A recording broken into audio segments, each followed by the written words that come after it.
pertamanya. Tapi jadi berkembang ke pemberdayaan UMKM, buka lapangan kerja, dapur-dapur, mitra, nelayan, petani, dan teman-temannya. Dan emang karena udah di roll out semasif itu, nggak mungkin dihentikan karena tiba-tiba banyak yang nganggur. Nah, sebelum kita analisa, di sini biar terstruktur gue pakai 7 frameworknya Sevenpreneur, karena kita lagi ada Business Blueprint program, kalian bisa lihat detailnya di description. Jadi itu lebih dari 10 topik, ribuan slide, sama banyak banget coach dan nama-nama yang terkenal kayak Pak Ahok, Tom Lembong. Kita bikin program terstruktur dari A sampai Z biar kalian ngerti semua komponen bisnis buat yang memulai maupun buat ngembangin bisnisnya. Kalian langsung bisa tanya-tanya aja di WhatsApp di bawah link ini. Nah, cuma gue print kertas sebanyak ini untuk ngebedah secara angka dulu. MBG by the numbers.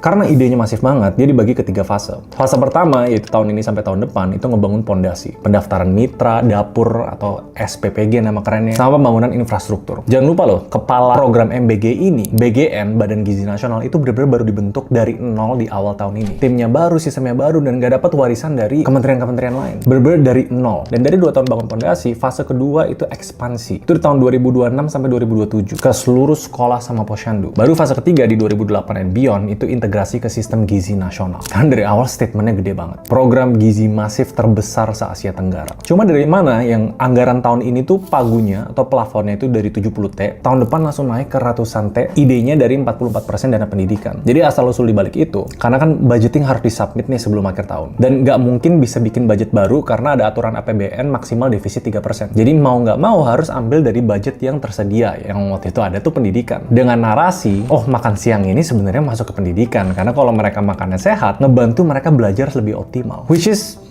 mind-blowing. Karena menurut gue problemnya di sini bukan budget. Toh yang keseret baru sekitar 13T, dan dengan budget 13T aja masih banyak narasi dapur fiktif yang tetap terima pembayaran padahal belum beroperasional, mayoritas masih belum lulus sertifikasi higienis, dan yang dari pertama idenya 15.000 per porsi, realitanya kalau menurut gue ya, bahkan ada beberapa porsi makanan yang di bawah 5.000. Dan memang sebenarnya make sense. Dari awal gue ngerasa 15.000 sampai ke murid itu nggak make sense. Karena untuk roll out sebesar ini, pasti ada biaya overhead,